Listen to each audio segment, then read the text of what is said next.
আসসালামু আলাইকুম। অনেক রোগী প্রশ্ন করেন যে এসিএল ইনজুরি হলে সাথে সাথে অপারেশন করা যাবে কিনা বা দেরিতে করা যাবে কিনা। হ্যাঁ, এসিএল ইনজুরি সেটা দেরিতে করা যাবে, তবে কোনো কোনো ক্ষেত্রে এসিএল ইনজুরি হলে দ্রুত করতে হয় বা যতটুকু সম্ভব আগে তাড়াতাড়ি করতে হয় বা জরুরি ভিত্তিতে করতে হয়। যেমন এসিএল ইনজুরির সাথে হাঁটু লক হয়ে গেছে, হাঁটু আর সোজা হচ্ছে না, বাঁকা হচ্ছে না।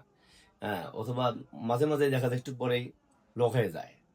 এটা কারণ কি, যদি মিনিসকাস ইনজুরি হয়ে থাকে এসির ইনজুরির সাথে, সেটা বাকেট হেলের টিয়ার টাইপ অফ ইনজুরি যদি হয়, সেই ক্ষেত্রে কিন্তু অপারেশন জরুরি ভিত্তিতে করতে হবে। এছাড়া খুব পেইন সহ্য হচ্ছে না, হাঁটতে পারছে না, আর তাছাড়া হলে যে মাল্টিপল লিগামেন্ট ইনজুরি হয়েছে, অথবা অনেক সময় যে এভালস ইনজুরি হয়, যে এসিএলটা টিবিয়ার যে পার্টে লাগানো থাকে স্পাইনে, এভালস ইনজুরি হয়, সেক্ষেত্রে আগে করতে হবে।